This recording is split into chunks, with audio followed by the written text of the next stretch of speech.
A pochi giorni dal varo della manovra finanziaria che va in Parlamento blindata, il Partito Democratico tenta una mossa in extremis per evitare che il REI, il reddito di inclusione oggi in vigore come misura contro la povertà, venga smantellato dall'introduzione del reddito di cittadinanza. Parte da Padova e dal Veneto una raccolta di firme in rete che si basa sulla considerazione che il REI era in grado di intervenire a tutto tondo nelle specifiche difficoltà dei nuclei familiari senza limitarsi al solo problema del reddito. Sarebbe sbagliatissimo abolire questa forma di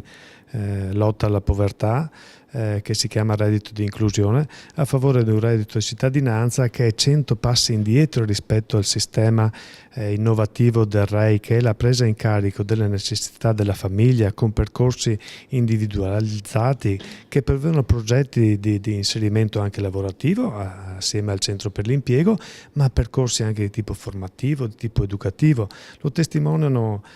i dati che abbiamo a disposizione perché ormai il REI funziona da più di un anno e che ci dicono che il bisogno della famiglia è sì lavorativo, ma può essere anche abitativo, legato alla salute, legato ai percorsi educativi, e i dati ci testimoniano questa presa in carico come efficace, altrimenti è un obolo che viene dato di tipo assistenzialistico che potrà andare a finire bene oppure potrà andare a finire in maniera molto incerta o illusoria e lascerà le cose come erano prima. A Padova questo è uno strumento che ha dimostrato che intercetta il bisogno, ma anche in grado di discriminare tra chi ha veramente bisogno e chi invece no.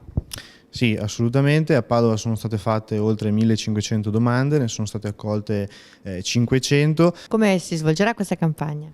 Ma questa campagna è partita dal web attraverso un form compilabile per appunto manifestare la propria adesione e dire chiaramente che si vuole il mantenimento del REI e quindi implicitamente anche che si prende le distanze dal reddito di cittadinanza, che invece è uno strumento insomma con una finalità molto più strumentale e simbolica dal punto di vista politico. E poi ovviamente noi attraverso la nostra rete su base regionale e provinciale veicoleremo il messaggio anche attraverso i militanti e quindi con dei banchetti saremo presenti in tutte le piazze.